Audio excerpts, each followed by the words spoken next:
Hi everyone, and welcome back to the channel.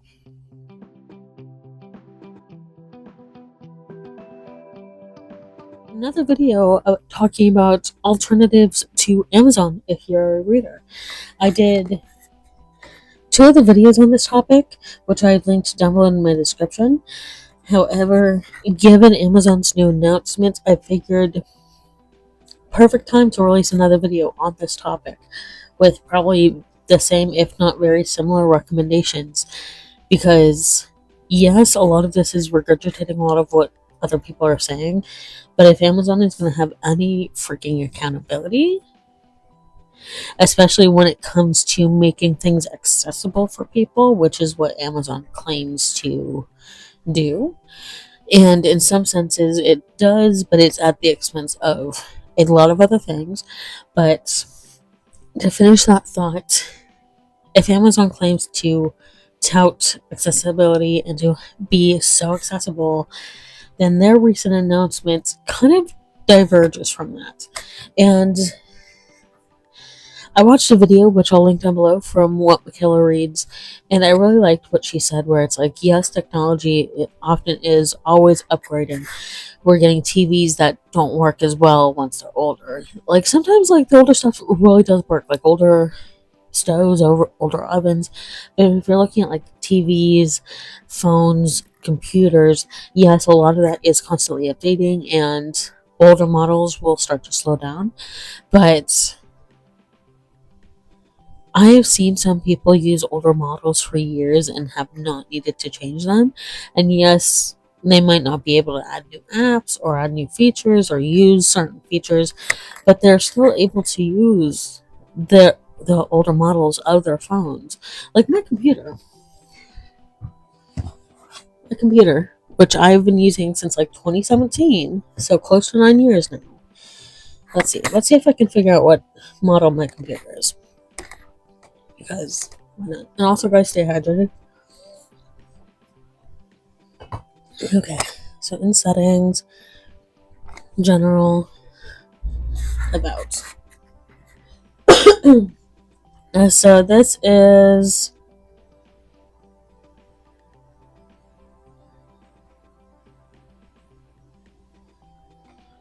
okay. It's not telling me. What's this here?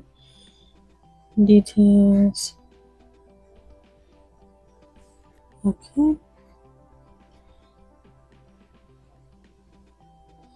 I can still update my computer pretty easily.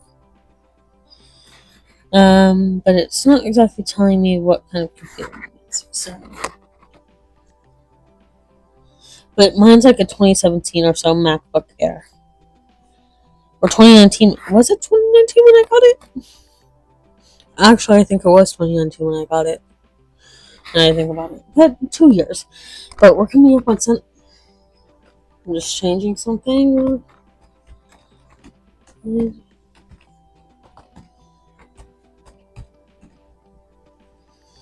Anyway. So we're coming up on like 7 years. And the fact that I've been able to use it for 7 years with little to no issues. Like, the only thing recently was when I updated my phone to like a newer model and I'm recording videos. Like, I've talked about it a little bit on my channel. But when I'm recording videos and recording clips for videos, like if it's a multi-clip video like a reading vlog, I am at a point where I can no longer transfer the videos over to the computer or else it sounds really distorted. I can't transfer the raw clips, but I can put the clips into iMovie on my phone, and once I have it all edited and finished up, I can share it from iMovie, and then it's perfectly fine. So it's that kind of a thing, you know? So it's like, that's like the only real issue that I found. And some of the keys are coming off. I have like 2 keys that are off. The mouse doesn't work as great, but that's partly because I spilled something on it a while ago. I don't know what, but I spilled something on it. But like, I have, if I really need, I have a Bluetooth mouse that I can use, external mouse that I can use. So it's like, even that's not a big deal. But it's like, a lot of, like, eventually we'll get to a point where I probably can no longer use this computer. But a lot of people, myself included, are trying to use all of the items that they have, technology, phones, computers, etc., for as long as possible, because many of us, again, myself included, cannot afford to buy new options. Like, I was thinking about getting a Kindle for a while, but then once Amazon kind of started going down the shithole, even like like even not including books, like when Amazon started going down the shithole, like I I didn't want to get a Kindle, and like I over the past couple of years, like the past 5 years, especially once COVID started, like it was kind of hard once COVID started to not use Amazon, but like a little bit before COVID, and then since things have started slowly settling down from COVID, I really tried not to use Amazon as much, or Amazon owned companies, because Amazon is kind of fucked up. Um, so yeah, it's like I was thinking about getting a Kindle, and then I was looking. I haven't linked. I'm pretty sure I have it linked down below in the description.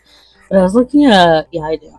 I was looking at a Barnes and Noble Nook product, which probably for me at least would make the most sense, because I could get more ebooks from Barnes and Noble and then access them through a Nook. Like I have the Nook app on my phone, so it's like it's not important because you can download the apps, most e-reader apps, onto your phone, and then your phone can be your e-reader. But if you have like eye sensitivity or light sensitivity to light, and the nice thing about, I know that one of the great things about Kindles is that it was made to read like actual paper, like actual ink on paper, and so it's like I know that that was one of the biggest draws for Kindles, as well as being able to adjust the sizing and the size of the fonts, etc., so on and so forth. So anyway, back on topic. I was looking at getting a Nook, a Barnes and Noble Nook. And the one I'm kind of looking at getting, it's the Nook Reading Tablet 8.7 Seafoam Green, and it's like $150. It's $149.99, but it's $150, and it's like, and if I'm getting like a 2-year plan, I would want to get like a protection plan if anything happens.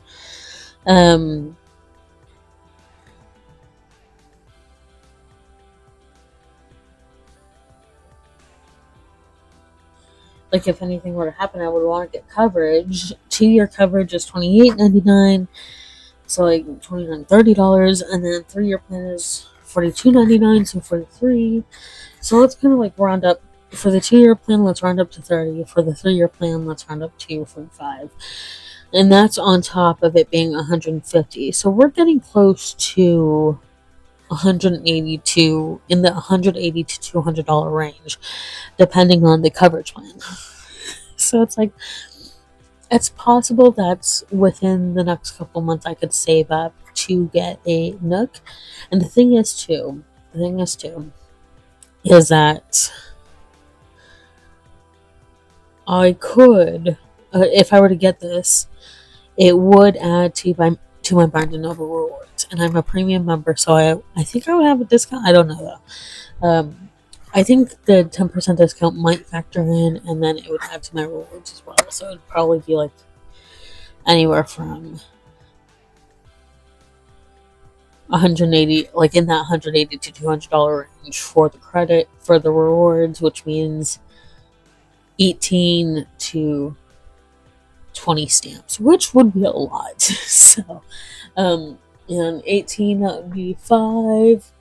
So anywhere in the $5 to $10 range plus. Like if I were to get 18 stamps from it, it would be $5 plus an extra 8 stamps. And then if it would be closer to 20, it could be anywhere from $5 to $10. So then I would get in rewards plus however many extra stamps left over. So anyway, so it's like that would be a possibility, and that would add to my rewards system, my membership, which I'm always up for. But again, it's like it's not something that I can necessarily drop without discussion, because I live in a household where I live with my mom and my sister, and like a lot of our financials are intertwined because they have to be intertwined. So it's like I would have to have a very open discussion about that, being like, hey, I'm gonna get this, it's gonna be this amount. It would have to be like a very serious discussion. So because when you live with family and your financials are intertwined, you really have to consider what you need to contribute to the household, and what I call like play money. I sometimes call it Disney money, because preferably I would want it to go like I call it Disney money because like in the best possible outcome, a chunk of it would go to like a Disney ticket, like a Disneyland ticket, or even a Disneyland Magic Key. But that's like way down the line, and that's if I can save up enough. But it's like overall, it's like play money, because it would go to Disney or Disney items from the Disney store, or books, or other stuff, or like Anime Expo when I've gone to Anime Expo. So it's like it's play money basically. So I've talked for 11 minutes, and to finally get to the point,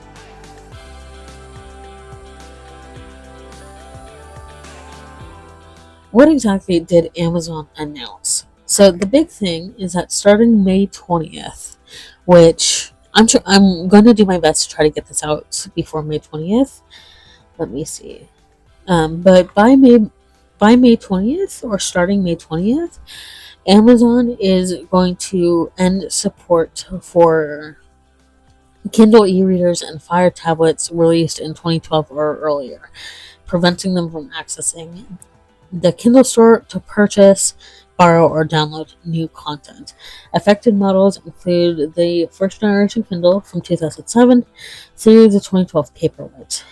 Users can still read existing books, but will lose features including sent to Kindle and re-registration after factory reset. So if you have to do a factory reset, you will not be able to re-register your Kindle. And you will lose the ability to add new books. And this is after the fact that Amazon, Kindle Audible, all that stuff basically said that even though you purchase a book from Amazon, if you purchase in a digital book, ebook, or audiobook, you don't technically own it. So Amazon could pull it from your digital readers at any point. And that at least has been out for a little bit. And that was also part of the reason why I kind of started pulling away from Amazon. And when I had pulled away from Goodreads, I did this a couple of years ago, and a large reason why I pulled away from Goodreads was because I'd slowly started using the Storygraph, and I absolutely love the features of the Storygraph and all the statistics and the ability to DNF, to pause reads. I know Goodreads recently implemented the ability to DNF, but the statistics, the ability to DNF a book, the ability to pause it, that was a more recent development. Like if you're borrowing a library book, either digital or physical, and you need to return it, and you can't renew again before you finish it, or you're borrowing it from a friend, let's say, and all the different statistics that it offers. And also too, Goodreads, the Goodreads Choice Award, it is very much a popularity contest, and that's not necessarily a bad thing. And I think it's good to help readers find new books, popular books that they like. But at the same time, it's recently you'll see 2, 3, 4 books from the same author, either within the same subset, within the same genre or possible winning point, or you'll see the same book in 5 different categories. That's the word I was searching for. You'll see either 4 or 5 books from the same author in multiple different categories, or in the same category. You'll have 5 Taylor Jenkins Reid's, 3 to 5 Taylor Jenkins Reid's books in the same category, or you'll have 5 Colleen Hoover books across 5 different categories, or even more recently Freedom McFadden, 5 different Freeman Patton books in either the horror or thriller or mystery. So it's like it's becoming a popularity contest in not the best way. So anyway, getting back to what they announced, I can talk about that in another video. So if you've made it this far in the video and want to hear me talk about the Goodreads Choice Awards, comment down below. I would love to know if that's something you want to hear me talk about. But getting back to the announcement, so like I said, they're stopping the support for the Kindle e-readers and Fire tablets that were released in 2012 or earlier, so between 2007 and 2012. And also, the Kindle app for PC is also being discontinued June 30th, 2026. So the only placation, quote unquote, that they're offering is that there's discounts to users with affected devices to help transition to newer devices. But it's like, it begs the question of like, what if you do, even with the discounts, what if you do not have the money to drop? Because I think like a lot of what's the newer Kindle? Let me pull up Amazon real quick. Not that I want to pull up Amazon. But let's see I'm gonna look at the newest Kindle, just because that would be, I feel like that if I did have a Kindle, I feel like that would be the newest one. Okay, I feel like that would be the most reasonable one for me to go with. So it's about $109.99, and there's a 20% save 20% with trade-in, which is basically what they're offering for the placation. If your device is affected, it's basically that 20% off. So the one that I'm looking at is the Amazon Kindle 16 gigabytes, the newest model. So it's $109.99. So basic. Let's round it up to $110. What is, because I don't feel like doing math, 20% of 110. So what is 20% of 120? $22 off. So 110 minus 20 minus 22. It's $88. So it'll probably be $88 plus whatever tax and maybe shipping. Because even if you're like a Prime member and have even if you're a Prime member and have like discounts or like free shipping, they still might tack on a tax and shipping because this is a newer device. But it's like not everyone has $88 to drop on a new device. So it's like, and if you have $88 to drop on a new device, great. I'm very happy for you. But if you got like, but situations change and things happen. So it's like, honestly, if it were me and if I had a Kindle from pre-2012, honestly, I would want something more than the usual trade-in discount. And I would want at least like 50% off, because this is a decision that Amazon is making. This isn't something that like, just like it isn't something that like I did, or that like it's not something that like, it's not user done, it's not user prompted, it's company prompted. So it's like, I like personally, like I work in customer service, and like I know, like coming from the customer service point of view, it's like there's only so much you can do. But like user perspective, and especially when this is not user constructed, like this isn't something that like the user is doing to prompt it to stop working. So it's Amazon saying we're going to discontinue the support for these. And because it's Amazon's decision and they're only recently implementing this, I would want them to start off with like a bigger discount than the usual trade-in, and then whittle it down to the usual trade-in later on down the line. I'm trying not to give them this. I'm going to stop that train of thought because I don't want to give them ideas. But anyway, so it's like it that's what makes it so frustrating. And I don't even have a Kindle. Like, I never had one, and I decided I wasn't going to get one, like I mentioned earlier. Like, I'm looking into a Nook, maybe a Kobo. Depending on how things go, I might get both, and, well, I probably won't get both. Just because, again, my financials are kind of intertwined. But I'm looking at a Kobo or a Barnes & Noble Nook tablet, because I think Barnes & Noble for me would be the best bet, so I think that's the one I'm going to go with, just because, again, like, I can link it up with, well, the thing is that Kobo automatically syncs up with Overdrive and then Libby and Hoopla, I think, as well. I think Hoopla's through Overdrive, I'm not quite sure, but it automatically syncs up to Kobo's automatically sync up to the local libraries, so I could use Libby and Overdrive on my Kobo. But the thing is if I'm purchasing, let me look up. Can I download? I can't spell apparently.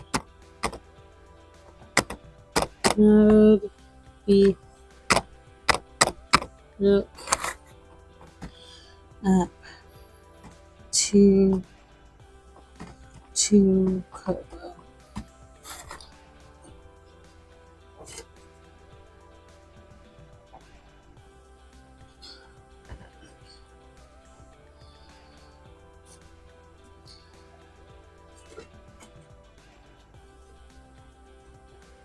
Okay, so I can't directly download Barnes & Noble Nook app to Kobo, and I would have to go through the system, which I'm not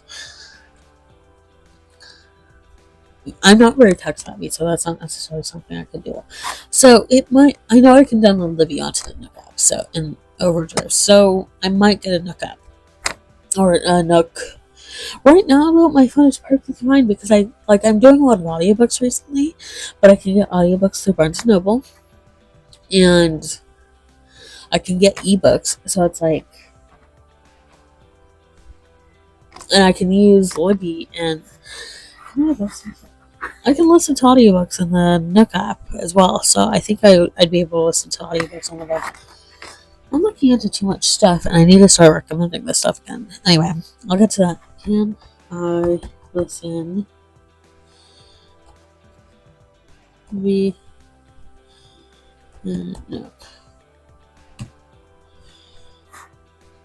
Okay, so I can listen to audiobooks on the Barnes & Noble Nook device as well, on the actual device. Okay. So I think I've talked myself into getting a Nook, but again, that's like going to be down the line. So anyway, sorry, I'm breathing kind of heavily into this, and hopefully it's not working. So I have one link for the BBC's article on it, by Liv McMahon. I have that linked down below in the description, and basically going over that. And if you want more information, like I mentioned, I have the BBC link down below in the description. I have it separated out a little bit more because I did have a lot I wanted to share. So the first set of links are links of the Amazon bookish alternatives that I personally recommend and that I've used. The second set of links, the second link section is more info. Sorry, I had to sneeze, but it's more info. And then I'm going to look at the Reddit thread that I'm going to download in the description in a moment. And then the third set of links it's just another pair of links. It's specifically my videos on this topic. So yeah, if you need more recommendations, again, there's probably quite a bit of overlap between this video and the 2 other videos that I've done. So you don't necessarily need to go watch them, but, and this is kind of more expansive than those 2 videos, but any support you can give to my channel, like rewatching, commenting on those older videos, will help. And if you've made it this far into the video, I know I just did one, but I'm trying to do this a little bit more to maybe kind of promote engagement, because I want to talk to you guys some more. Like, if you're watching my videos, and I want to talk to you guys and engage with you guys a little bit more. So if you've made it to this point, comment down below and let me know what Amazon alternative you really like using. So with all that said, I'm going to look at the Reddit thread real quick, where it's r/Kindle, what's the big deal with the new announcement /updates. So it says, I've been seeing posts all over this Reddit about people wanting to sell their Kindles because of what Amazon announced last week. I'm not sure I understand the issue or how it affects us as users/readers. Can someone explain to me in the most basic terms why everyone is so upset about this? Because if I understand, I thought you can literally go to the Kindle store on Kindle and still buy and download books. I'm still doing that and don't see the issue. So anyway, so edits, they do go into edit. After reading comments, I do in fact understand the issue with the upcoming update and policy change that takes place on the 26th of February. So this was like the 26th of February, and then the actual update where you can no longer buy and download books is happening May 20th. And I do understand how this is a negative choice by Amazon, given the reactions I've seen in the comments. I would like to say I don't by any means wish to come across as like a snob or rude for how I expressed my reasoning for not being extremely concerned by this, or disingenuous when I said just buy the books physically, because I do now understand that this is not always a viable option for people, and it's unrealistic to expect people to do what they may not want to, to do that when they may not want the physical media. I apologize to anyone in the comments that thought I was being, for lack of better words, an ass. And I do really appreciate everyone explaining the reasons for being concerned and the intricacies of what this change means for a large number of Kindle ebook readers. So yeah, I like that they put in that edit. I didn't think that they were coming off as a snob or an ass. Maybe a little bit disconnected, but I wouldn't say like a snob or an ass. So basically, from my understanding and my concern as well, as a large part of why this is so concerning is because of the fact that so many people rely on ebooks and, to an extent, audiobooks through their Kindle, and they cannot get physical books for a variety of reasons. And to those of you who say audiobooks do not count, even though this is about specifically ebooks, audiobooks do count as reading, and if you say otherwise, that is very ableist, because one, if you're saying audiobooks don't count because blind people read as braille through braille, one, there is a very, very broad spectrum of what is legally considered blind and what is considered blind. Like, some people have like pinpricks of vision and can't see outside of that pinprick of vision. Some people can, like with me, for example, I'm not legally blind, but when I was little, I had very severe, very bad eyesight. Like, I would be on the playground playing, running into people, running into little kids, and not seeing them until I ran over. It's like I could see, and I would see them once I'd crashed into them, but I wasn't actually able to really see very well. So it's like, there I wasn't blind, and I wouldn't necessarily need to be reading braille. I wasn't legally blind. I could still see, and I wouldn't necessarily be needing to read braille. So it's like, if I still had such a severe eyesight issue, audiobooks would be my best friend, because again, it's not necessarily that I would need to read braille, and learning braille can be expensive, and getting books published in Braille is not necessarily the most feasible or financially possible option for publishers. And it's not something like, for bigger publishing companies, yes, it's feasible and it's possible. But if you're looking at like indie publishers or indie authors, it's there's a good chance it's not feasible. It's not financially feasible for independent publishers, independent authors. It probably isn't because of cost and stuff. It's probably not fully feasible for independent bookstores to try to buy Braille books. So there's a lot of stuff that comes into it. But getting back on topic, basically the largest concern is that the accessibility to books, and not the visual impairments aside. Um, Not everyone has access to a physical bookstore. Not everyone has easy access for Amazon to be able to deliver physical books. Even though Amazon is pretty accessible, not everyone is in a location where they can get stuff delivered to them easily. And because I work in customer service, and part of my job is that I'm shipping out packages to customers, and there are times where I have to try to work with the customers, to figure out where we can ship it to, because the address that they give us, like USPS and UPS, like can't deliver there. So it's like one or both can't deliver there. So it's like I need to work with them. So it's like sometimes someone's in a location where they cannot get stuff delivered to them, and they can't get physical stuff delivered to them. So sometimes, even if they're perfectly able-bodied with full 20/20 eyesight and vision, sometimes they just do not have the physical access to books and cannot drive a certain distance to go to a physical bookshop, chain, or independent.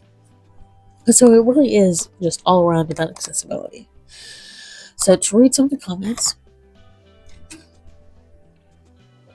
remember to say hydrated again.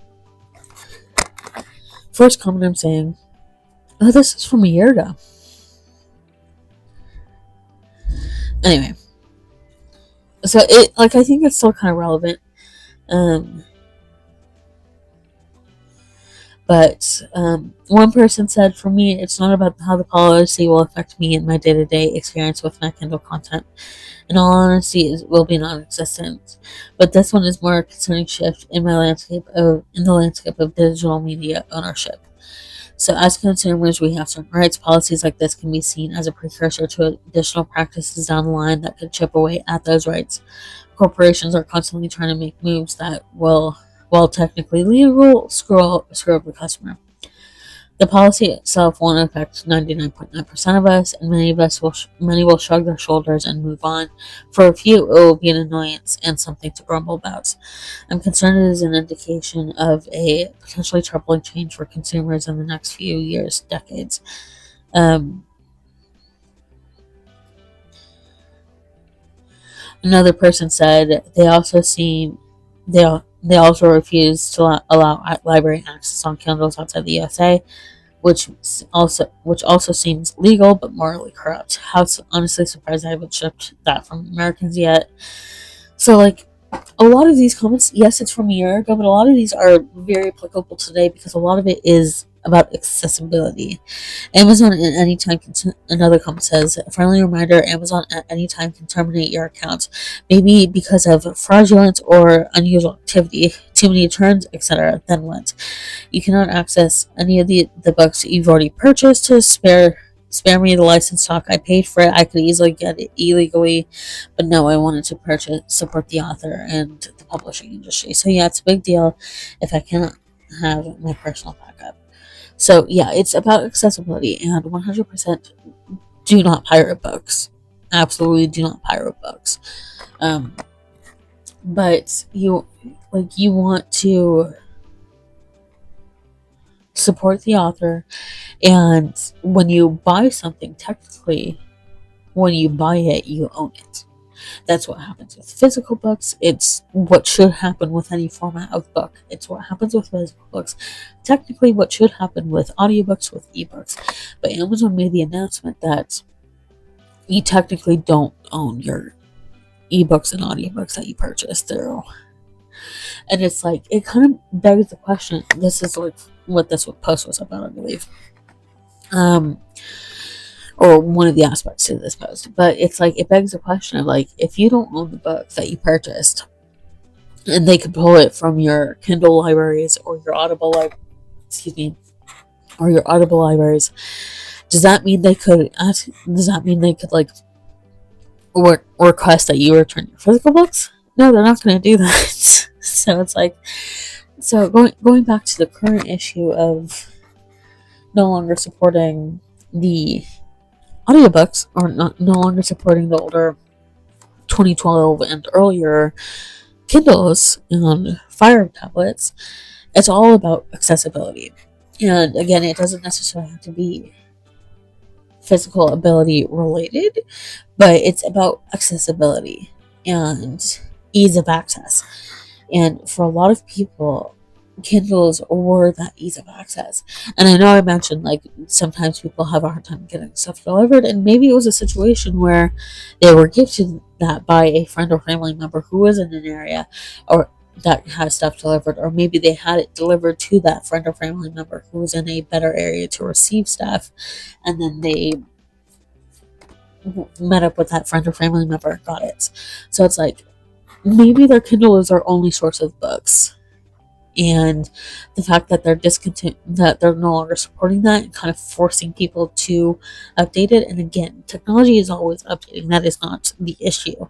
But when you're discontinuing support for something that is supposed to be accessible and for something that is text-based, where it's like phones, computers, yes, those are quote-unquote text-based because you have to look at the screen, you have to read it, you have to see the images and read it.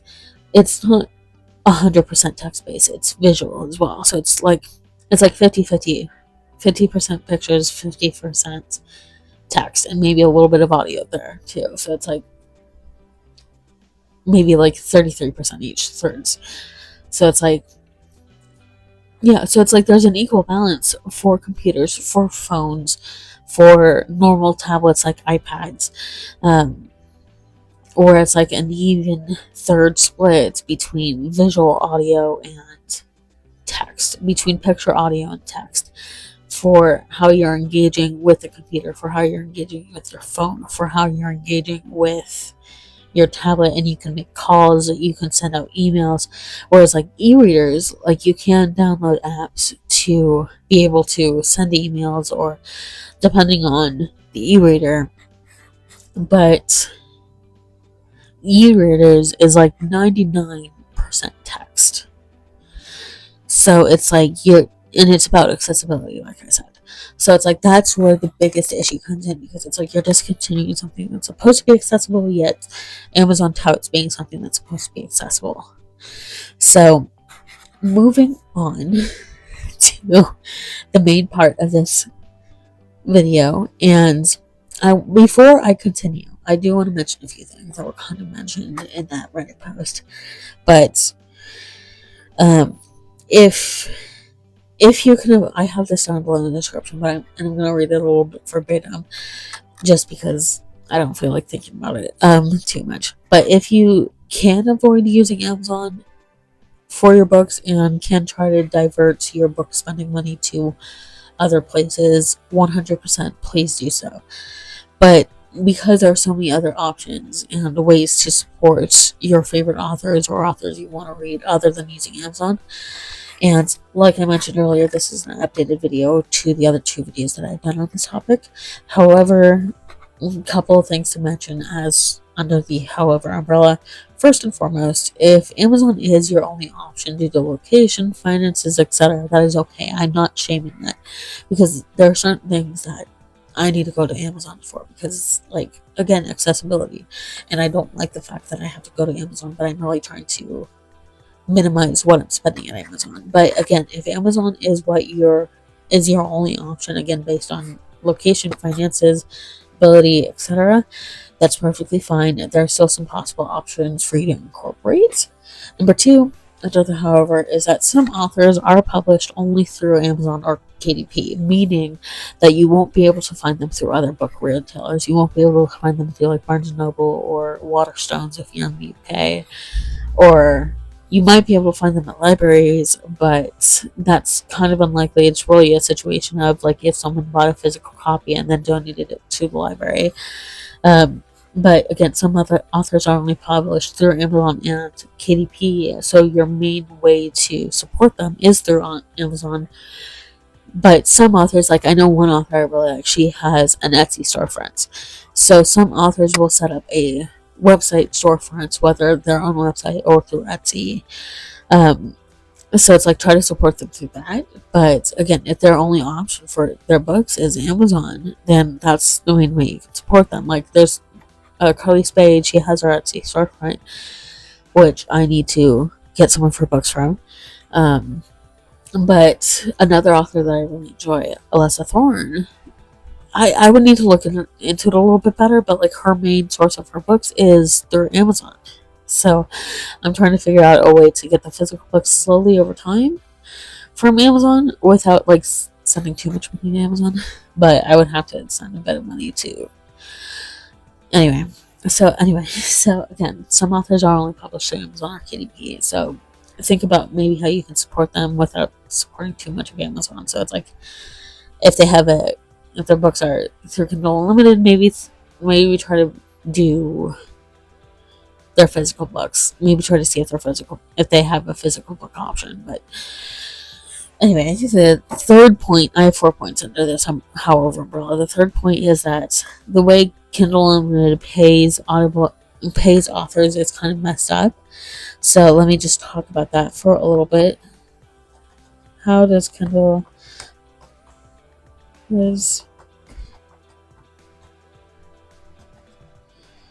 pay authors? So basically, the author gets paid on Kindle through KDP Select Global Fund, earning royalties based on the number of pages read by subscribers rather than a fixed price per download. So basically, Amazon calculates a Kindle edition normalized page count to standardize book length, paying authors roughly 0.0045 cents to 0.005 cents. So we're not even in like the 2 cents range and the 10 cents range. We're not like at 5 cents. We're at less than 5 cents. We're not even at 1 cent. We're at less than 1 cent. About like, what's that? About like like a little under half to half of a cent per page read during the user's first time reading a book. So if this is your first time reading a book and the page is, let's say the calculator. Okay, so if it's your first time reading a book and the book is, let's say, 500 pages, and they're paying, let's just do the lowest rate, 0.0045. So they would probably get paid about $2.25 for your first time reading. And if we're to bring that up, 500 times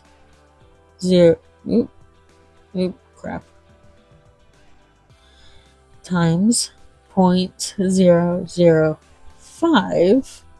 So it'd be anywhere between $2.25 and $2.25 and $2.50 for what they would get paid for your first read if it's a 500 page book. So yeah, it's kind of shitty how they pay authors. So again, like try to look into maybe, even if you don't like fully read the book, even if the synopsis of a certain book isn't for you, but you still like one of the books from that author, maybe try going to their other books. If you have to use Kindle Unlimited, maybe try going to their other books and just doing like a read through, like a skim through. So it's like, because then that would help out the author a little bit more. Because again, it's like two, like depending, and if it's like under 500 pages, it's less than that. It's less than $2. So it's like, it's kind of shitty how they pay authors. But again, like I mentioned earlier, if that's your only way to support these authors and your only access to books, that is perfectly okay. Just maybe try to figure out a way to support the author more so that they can maybe earn a little bit more. Because it's like, there were books where it's like, I was reading them multiple times on Kindle Unlimited, but the authors weren't getting paid past that first read. So anyway, the fourth point under this umbrella, however, is that I've been trying to promote thoughtful consumerism on my channel as of late. So some of these will reflect that, but basically what I mean by thoughtful consumerism is that purchasing books can be fun. It can be fun, and it can tip over into the overconsumption lane depending on what exactly is going on with the books that you're purchasing. But when you're being thoughtful about what you're purchasing, it's like, where is it coming from? Who are we supporting? What companies are we supporting? What people are we supporting? What groups of people are we supporting? And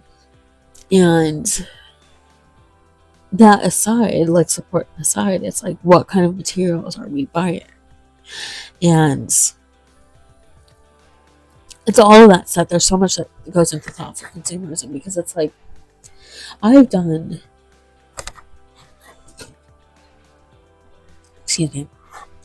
quite a few book hauls on this channel, either as part of a overarching reading vlog or standalone videos. I've done a lot of vlogs. I've done a lot of hauls in general, like Anime Expo merch hauls or Disney merch hauls. I think I did one video recently within the past year or so. In October, for my trip in October 2025. But it's like, I have done quite a few haul videos on this channel, and not that that's a bad thing, but it's like being conscious of where your money is going to, both depending on what your financial situation is, and two, where exactly your money's going. So it's like, that's why, like, especially on Amazon, I've been trying to be like, hey, there are other options other than Amazon, because I think being thoughtful consumers is more important than just completely stopping being consumers. Like, instead of just putting a full stop to consumerist culture, like, it's going to be a consumerist culture. And I think we're at a point where we're too far into it. So instead of just trying to put a full stop to it, like, being thoughtful consumers. So with all of that said, these are my 19 options if you're looking to stop using Amazon or Kindle. These are my 19 other options. So first off is Kobo. And again, like I was talking about earlier, I was looking into maybe getting Kobo, although now I'm leaning towards getting a Barnes & Noble Nook app. But Kobo, Boox, I think it's pronounced Boox, is another e-reader, which I think could be really good. Barnes & Noble Nook, which I personally like, and again, I don't know about Boox, but I think Kobo has an app you can download. The Barnes & Noble Nook app has an app you can download. Next up is Libro FM, which I've been using and loving, and Libro FM is very similar to Audible, but Libro FM, you can choose a local independent bookstore, an independent bookstore to support. So Libro FM, Everand, I think, which I need to double check what Everand is again, because I just kind of saw it. I saw an ad for it, and I was like, oh, this would be good. I think it's another, like, ebook subscription. Yeah, it's like an ebook and audiobook subscription. So, but it's like a subscription for both, and as well as podcasts. So Everand. And then bookshop.org is a really great site to be able to access books. Physical, I think they're mostly physical. I'm not sure if they do ebooks or audiobooks. I've used them a little bit. I'm not sure if they do ebooks or audiobooks, and I'm not sure what app that would go to or what feature that would go to. Sorry guys, I'm really gassy right now. I seem to be really gassy while my video is really burpy. Anyway, that's besides the point. Excuse me, there we go. Excuse me, sorry. Next up is Book of the Month, which I personally really love. But Book of the Month or any other book of subscription boxes, because again, it's like you can get like with other book of subscription boxes like LitJoy or Fairy Loot or Owl Crate, you can get a lot of bookish merch related to that specific book. The reason why I personally use Book of the Month and only Book of the Month is one, financials, it's at a little bit better of a price for me, and also two, I have more control over what's coming.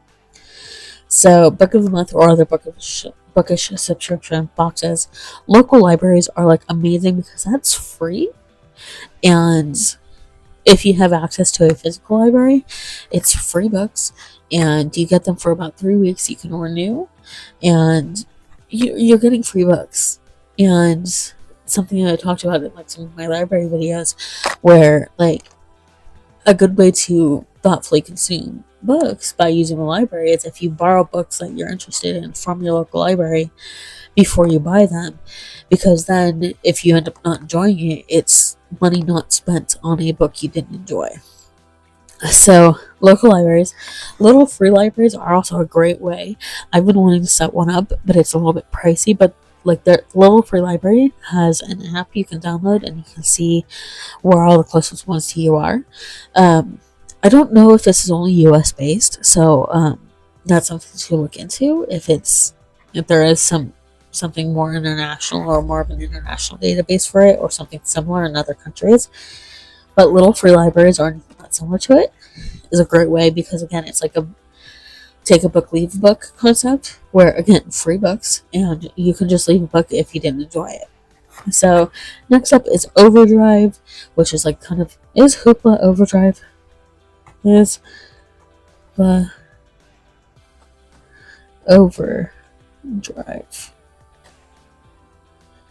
Okay, Hoopla is not Overdrive. Okay, Overdrive is just Libby.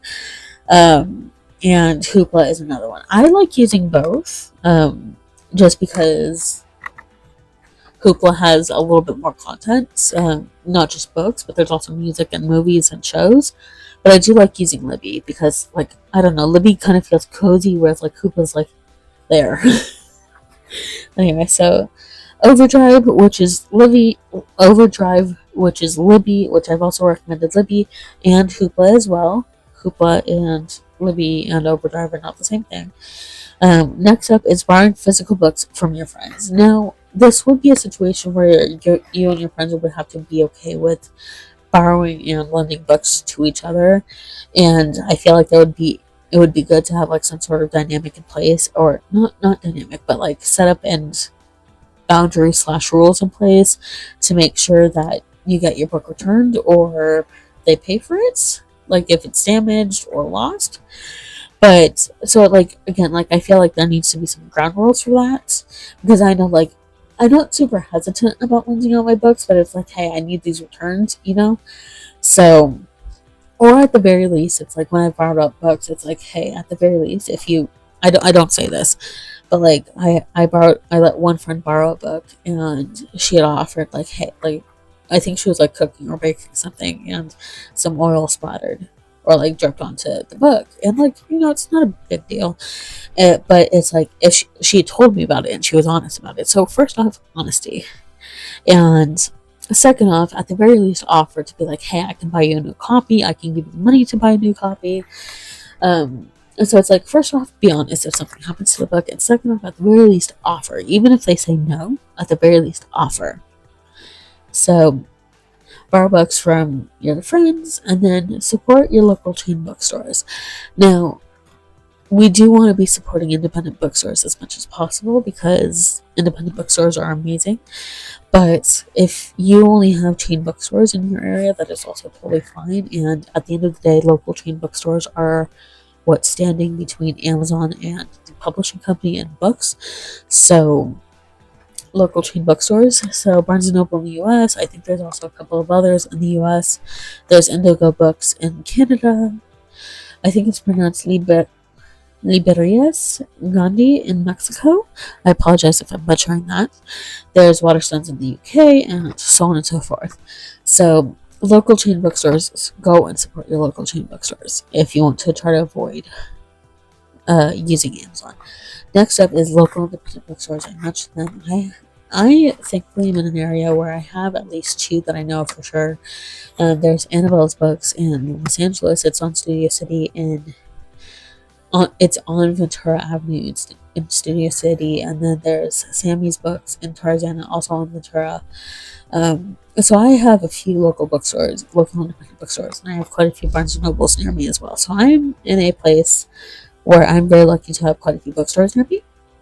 But again, if you only have chain bookstores, use the chain bookstores.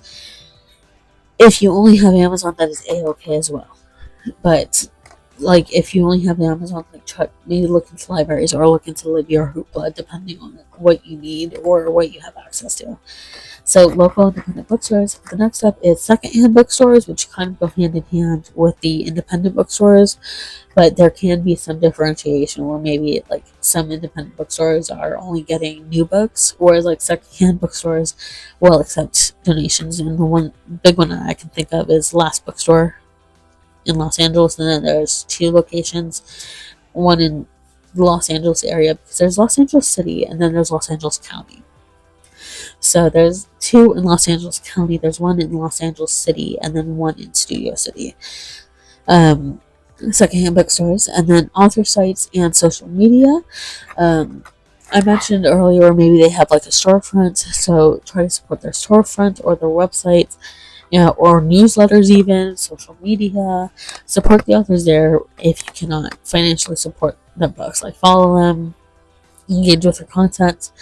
And then the very last two, 18 and 19, are tracking app alternatives to Goodreads, which I personally have used. I know that there are a lot out there, but personally my favorites have been Storygraph and Fable. I personally prefer the Storygraph app over Fable just because you have more access to statistics, to a wider variety of statistics without paying for it. Whereas with Fable, like you do have to pay for more statistics. But again, that's not a huge issue. But Storygraph and Fable are both really good alternatives to Goodreads, and both have DNF options, and both have very detailed review options that you can do as well. And also, there's a lot more engagement on the Storygraph and Fable. So that is the end of this video. I know this was a long one, but it needed to be talked about, and we need to keep the heat on Amazon because, like I said at the beginning of this video, Amazon's gone down the fucking shithole, and we need to keep the pressure on them. So, with all of that said, if you made it this far into the video, let me know what your favorite tracking app is for your reads, or your tracking. If you don't use an app, let me know what your favorite tracking method is for your reads. And with all of that said now, thank you all for watching, and I will see you all in my next video.